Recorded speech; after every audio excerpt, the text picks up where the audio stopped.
दोस्तों स्वागत है आप सभी का इस चैनल पर। हम लोग भारत के भूगोल के टॉपिक को कवर कर रहे हैं, भारत का भौगोलिक परिचय, जिसमें कुछ टॉपिक पिछले वीडियो में हम लोग कवर कर चुके हैं। इस वीडियो में हम लोग कुछ टॉपिक को और आगे कवर करने वाले हैं। दोस्तों ध्यान रखेंगे, ट्रिक के माध्यम से और मैप के माध्यम से आसान शब्दों में समझने वाले हैं, ताकि इसे आप एक बार में समझ के लंबे समय तक याद कर सकें। यहाँ पे पिछली वीडियो में जो हम लोग टॉपिक कवर किए थे उसमें कुछ टॉपिक इस प्रकार से दिए गए हैं। भारतीय मानक समय रेखा, इस टॉपिक को ट्रिक के माध्यम से और मैप के माध्यम से आसान शब्दों में यहाँ पे हम लोग समझे थे।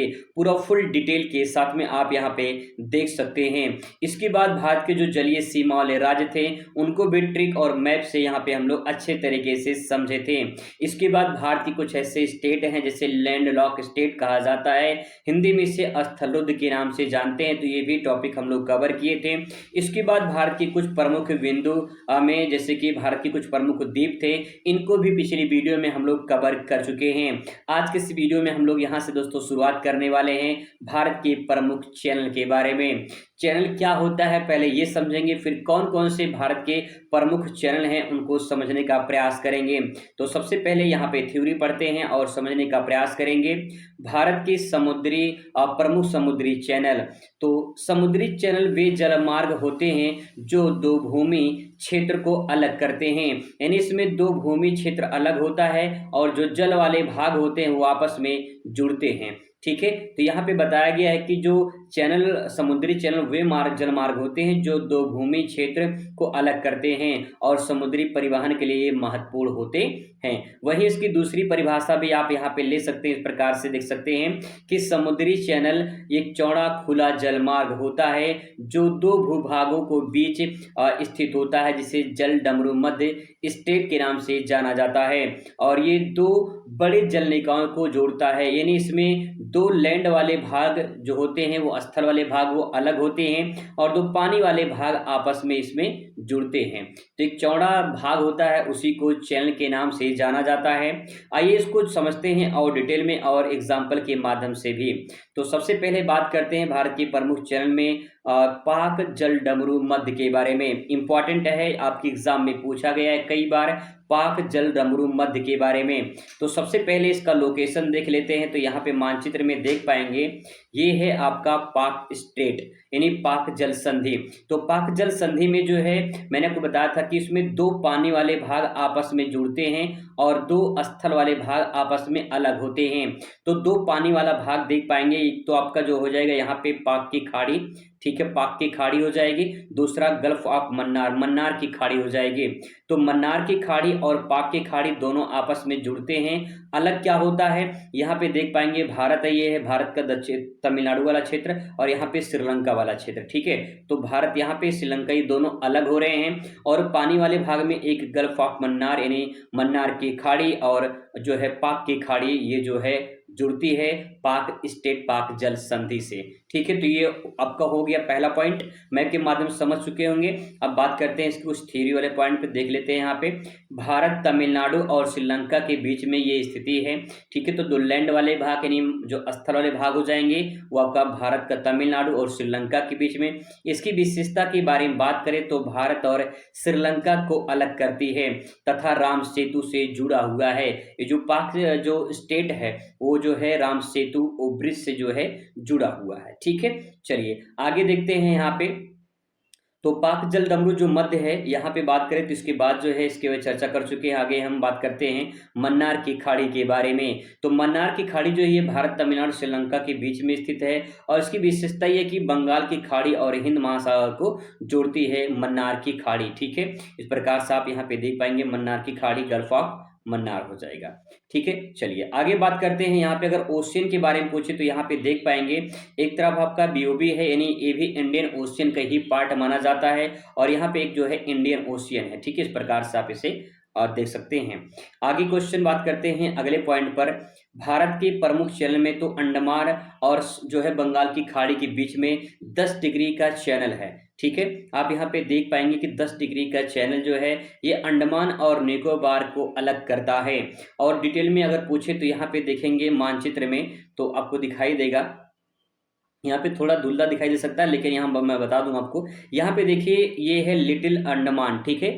यहाँ पे आपका है लिटिल अंडमान और यहाँ पे है कार निकोबार। इसके बीच में यहाँ पे 10 डिग्री चैनल है, यानी 10 डिग्री चैनल यहाँ पे है। ये जो 10 डिग्री चैनल है ये से अक्षांश रेखा, ये अक्षांश रेखा है और इसी अक्षांश रेखा को 10 डिग्री चैनल के नाम से जाना जाता है। ये 10 अक्षांश रेखा है, ठीक है। तो यहाँ पे जो 10 डिग्री चैनल है ये लिटिल अंडमान और कार निकोबार को अलग करती है। दूसरा पॉइंट ये हो जाएगा कि अंडमान और निकोबार को अलग करती है, ठीक। कई प्रकार से क्वेश्चन पूछ सकता है, तो आप दोनों ध्यान रखेंगे। ये तो बात हो गया इसका अंडमान निकोबार द्वीपों के बीच में 10 डिग्री चैनल है, ठीक है। वही बात करते हैं आगे, तो यहाँ पे देखिए 9 डिग्री चैनल। अगर 9 डिग्री चैनल की बात करें तो ये लक्षद्वीप समूह के बीच में है, और उसके बाद जो है लक्षद्वीप के एंड्रोथ और मिनिकॉय द्वीप को अलग करती है, यानी एक तरफ लक्षद्वीप एक तरफ मिनिकॉय, इन दोनों को अलग करने का काम करती है कौन सा, 9 डिग्री चैनल, ठीक है।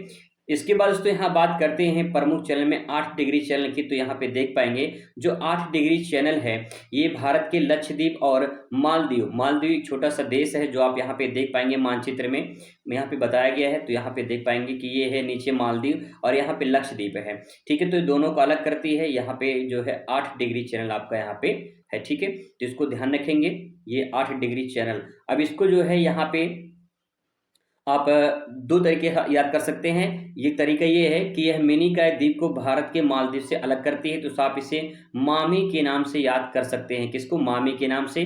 तो देखिए माँ से हो जाएगा मालदीव और यहाँ पे दूसरा हो जाएगा मी से मिनिकॉय। तो मामी के बीच में 8 डिग्री का फर्क है, यानी 8 डिग्री चैनल के बीच में है, ठीक है। तो इस प्रकार से आप इसे भी ध्यान में रख सकते हैं। आगे बात करते हैं, यहाँ भारत के कुछ छोटे बड़े राज्य हैं, इनको देखते हैं। तो कुछ छोटे बड़े राज्य में सबसे पहले यहाँ पे कुछ इंपॉर्टेंट फैक्ट है, इसको देख लेते हैं।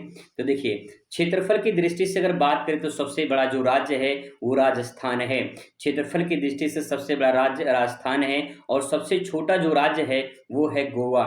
इसके बाद जनसंख्या में बात करें, जनसंख्या में सबसे बड़ा यूपी है और सबसे छोटा आपका सिक्किम है।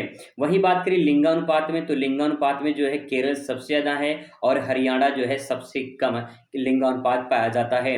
लिंगानुपात का मतलब ये होता है कि जितने मेल हैं और जितने फीमेल हैं इन दोनों का जो अनुपात होता है, इसी के यानी महिला और पुरुष के अनुपात को लिंगानुपात कहा जाता है।